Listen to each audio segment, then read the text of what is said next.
Movie की शुरुआत में एक रेगिस्तान से गुजरती ट्रेन दिखाई जाती है। वर्जिल नाम का एक युवक उस ट्रेन से सफर कर रहा होता है। उसके डिब्बे में एक औरत अपने छोटे बच्चे के साथ बैठी होती है। दोनों बेहद गरीब और भूख से परेशान लग रहे होते हैं। कुछ देर बाद ट्रेन एक जगह रुकती है। वर्जिल जाने से पहले उस औरत को अपना आधा ब्रेड दे देता है। वर्जिल जिस जगह उतरता है वो इलाका बेहद सुनसान और वीरान होता है। उसने पहले से एक गाड़ी बुक की होती है, लेकिन अभी तक वो वहां नहीं पहुंची होती। इंतजार करते हुए वर्जिल वहां मौजूद एकमात्र दुकान में जाता है और दुकानदार से टॉयलेट के बारे में पूछता है। दुकानदार उसे अपनी स्थानीय भाषा में जवाब देता है। वर्जिल को उसकी बात समझ में तो नहीं आती, लेकिन वो अंदाजा लगाकर उसी दिशा में आगे बढ़ जाता है। किस्मत से उसे आगे एक टॉयलेट मिल जाता है। टॉयलेट अंदर से बेहद गंदा और टूटा फूटा होता है, लेकिन और कोई विकल्प न होने की वजह से वो वहीं बैठ जाता है। कुछ देर बाद वर्जिल को बाहर से किसी के हॉर्न की आवाज सुनाई देती है। वो उसका ड्राइवर होता है।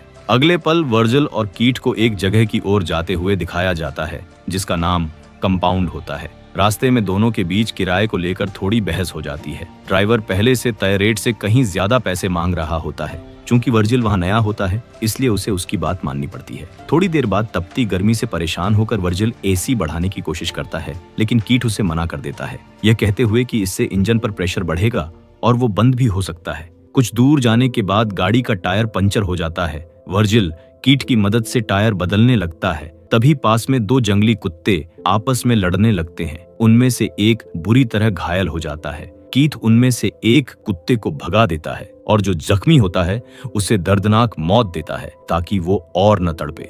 टायर बदलने के बाद दोनों फिर से अपनी मंजिल की ओर बढ़ते हैं।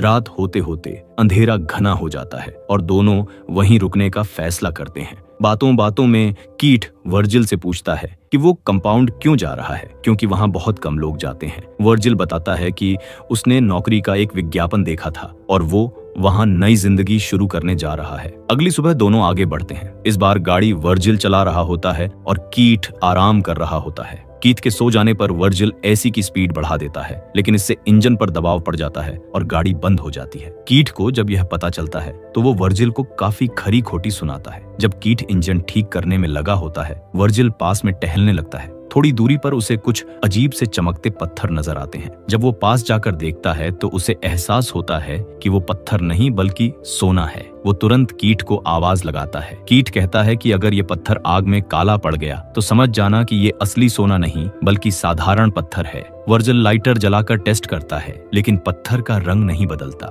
इससे यह साफ हो जाता है कि वो असली सोना है। दोनों मिलकर उस सोने को बाहर निकालने के लिए खुदाई शुरू करते हैं, लेकिन वो टुकड़ा बहुत बड़ा होता है और जमीन के काफी अंदर तक ढंसा होता है। मेहनत के बावजूद वो उसे हिला तक नहीं पाते। फिर दोनों रस्सी की मदद से सोने को गाड़ी से बांधकर खींचने की कोशिश करते हैं, लेकिन ये तरीका भी बेकार साबित होता है। दिन बीतते बीतते शाम हो जाती है। कीट वर्जिल को बताता है कि इस इलाके में जंगली कुत्तों का खतरा है, इसलिए दोनों आग जलाने के लिए लकड़ियां इकट्ठा करते हैं। आग जलाने के बाद दोनों बैठकर सोचते हैं कि कैसे अचानक उनकी किस्मत बदल गई है। कीट खुशी में झूमने लगता है। कुछ देर बाद वो कहता है कि क्योंकि वो दोनों अकेले इतने बड़े सोने को बाहर नहीं निकाल सकते, उन्हें किसी की मदद लेनी होगी। कीट बताता है कि वो शहर में कुछ लोगों को जानता है जो उन्हें खुदाई की मशीन उधार दे सकते हैं, लेकिन इसके लिए उनमें से किसी एक को शहर जाकर मशीन लानी होगी। कीट सुझाव देता है कि वर्जिल को ही जाना चाहिए, क्योंकि उसे यहाँ के माहौल की आदत नहीं है और यह काम थोड़ा वक्त ले सकता है। वो शायद वहाँ अकेला न रह पाए, लेकिन वर्जिल ऐसा करने से साफ इनकार कर देता है। वो कहता है कि वो इस इलाके में नया है,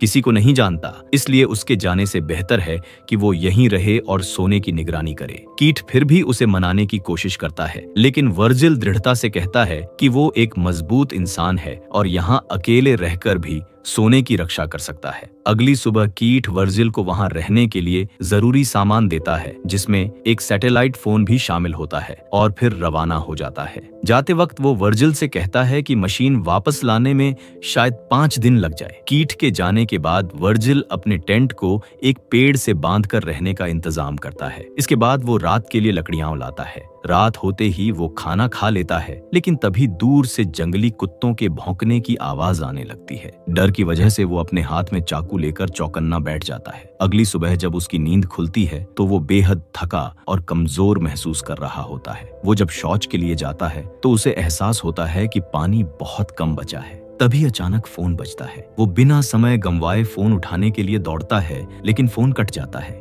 हताश वर्जिल मन बहलाने के लिए इधर उधर टहलने लगता है। तभी थोड़ी दूरी पर उसे किसी पुराने विमान के मलबे दिखाई देते हैं। वो सोचता है कि इसे अस्थायी शेल्टर के रूप में इस्तेमाल कर सकता है, लेकिन सोना जिस जगह दफन है वो वहां से काफी दूर होता है। इसीलिए वो विमान के कुछ हिस्से निकालकर अपने टेंट के पास ले आता है। थोड़ी देर बाद थकान की वजह से वर्जिल टेंट में ही सो जाता है। जब उसकी आंख खुलती है तो धूप की तेज किरणों से उसके चेहरे का कुछ हिस्सा जल चुका होता है। वो सोने के पास बैठकर खुद से बातें करने लगता है, मानो धीरे धीरे उसका मानसिक संतुलन बिगड़ने लगा हो। उसे ख्याल आता है कि अगर वो पत्थर की मदद से सोने का कुछ हिस्सा तोड़ ले तो काम आसान हो सकता है। वो एक पत्थर से सोने का एक छोटा लेकिन भारी टुकड़ा तोड़ने में सफल हो जाता है। तभी उसे कीट का कॉल आता है। कीट बताता है कि गाड़ी में थोड़ी तकनीकी खराबी आ गई है, इसलिए उसे खुदाई की मशीन लाने में थोड़ा वक्त लगेगा। वर्जिल उत्साह से बताता है कि उसे सोने का एक हिस्सा तोड़ने में सफलता मिली है। कीट उसे हिम्मत देता है और कहता है कि वो जल्द ही वहां पहुंचेगा। रात में वर्जिल सोने के पास आग जलाकर बैठता है। चारों ओर जंगली कुत्ते घूम रहे होते हैं। जब वो पास आने लगते हैं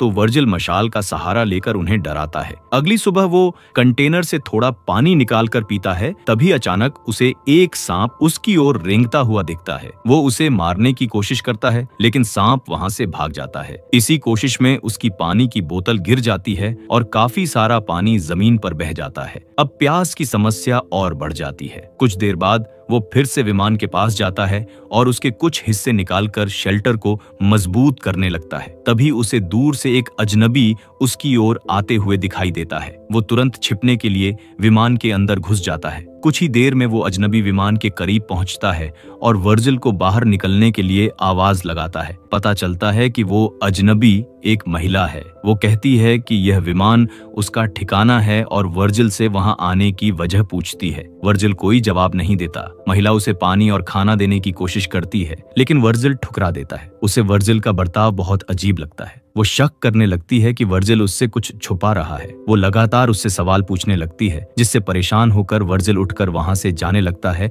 और उसे कहता है कि उसके काम में दखल न दे। लेकिन उसी बीच वो महिला वर्जिल का टेंट देख लेती है और उसे तोड़ने लगती है। साथ ही कहती है कि उसे यहाँ से तुरंत चले जाना चाहिए। वर्जिल को उसकी हरकत पर गुस्सा आ जाता है और वो अपना आपा खो बैठता है। गुस्से में वो उस महिला को वहीं मार डालता है। इसके बाद वो उसके पास मौजूद जरूरी चीजें अपने पास रख लेता है और उसके शरीर को पास में ही दफना देता है। लेकिन कुछ देर बाद एक जंगली कुत्ता उस औरत की लाश को गड्ढे से निकालकर खाने लगता है। वर्जिल उसे वहां से भगाता है और महिला के शव को घसीटकर थोड़ा दूर ले जाता है। फिर वो उसे आग लगा देता है। ये सब करते हुए उसकी आंखों से आंसू निकल आते हैं। शायद कुछ पल के लिए उसके भीतर का इंसान फिर से जाग उठा था। अगली सुबह फोन की आवाज से उसकी नींद टूटती है। कीट बताता है कि उसे खुदाई की मशीन मिल चुकी है, लेकिन उसका वजन ज्यादा होने की वजह से आने में थोड़ा वक्त लगेगा। यह सुनकर वर्जिल की आंखों में आंसू भर आते हैं। कीट उसे दिलासा देता है और कहता है कि बस थोड़ा और सब्र कर ले, वो जल्द ही वहां पहुंच जाएगा। इसी बीच वर्जिल दूर से एक ट्रक को गुजरते हुए देखता है, लेकिन सोने का लालच वर्जिल को वहां से जाने की इजाजत नहीं दे रहा था। वो रात के लिए कुछ लकड़ियां इकट्ठा करता है। तभी उसे दूर से रेत का तूफान अपनी ओर आता दिखाई देता है। वो उससे बचने के लिए अपने शेल्टर की तरफ भागने की कोशिश करता है, लेकिन तेज हवाओं में उसका बना हुआ शेल्टर हवा में उड़ने लगता है।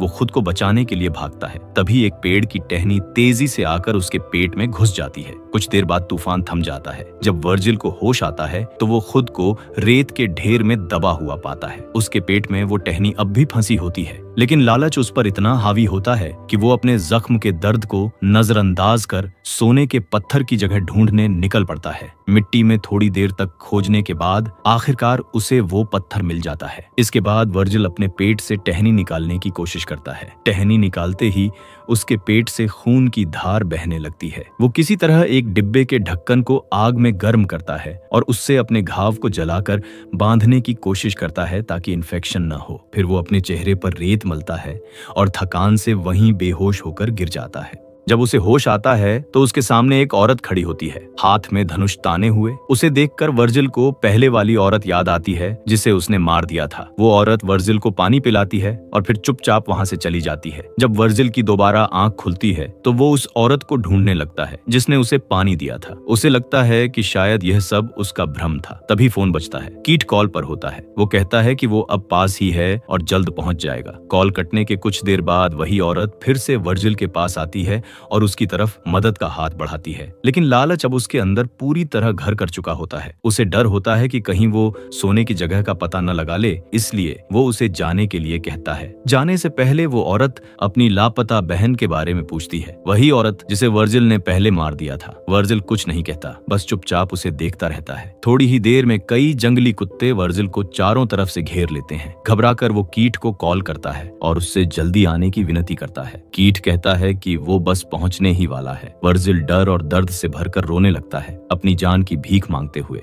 अगले पल सीन बदलता है। कीट पास ही कहीं बैठा हुआ वर्जिल को दूरबीन से देख रहा होता है। वो पूरे वक्त उस पर नजर रखे हुए था। कुछ ही देर में जंगली कुत्ते वर्जिल पर टूट पड़ते हैं। वो चीखता है, तड़पता है, लेकिन उसकी नजर आखिरी पल तक अपने सोने पर टिकी रहती है। लालच उसकी आखिरी सांसों में भी जिंदा रहता है। वर्जिल के मरने के बाद कीट अपने ट्रक के साथ वहां पहुंचता है। ट्रक के पीछे खुदाई की मशीन लदी होती है। वो वर्जिल की लाश को देखकर ठहर जाता है, फिर ट्रक में कुछ लेने के लिए अंदर जाता है, लेकिन जैसे ही वो मुड़ता है एक तीर आकर उसकी छाती में धंस जाता है। कीट मरने से पहले यह देखने की कोशिश करता है कि उसे किसने मारा, लेकिन वहां कोई दिखाई नहीं देता। दरअसल वो तीर उसी औरत ने चलाया था जो अपनी बहन को ढूंढते हुए वहां आई थी। वर्जिल की हरकतें देखकर उसे शक हो गया था और वो दूरी से दोनों पर नजर रख रही थी। उसी दौरान उसे वहां दफन सोने का भी पता चल गया था। और इसी के साथ ये फिल्म यहीं समाप्त होती है। दोस्तों, अगर आपको यह वीडियो पसंद आया हो तो हमारे चैनल को सब्सक्राइब जरूर करें ताकि हम आपके लिए ऐसी और रोमांचक मूवी एक्सप्लेनेशंस लाते रहें। धन्यवाद।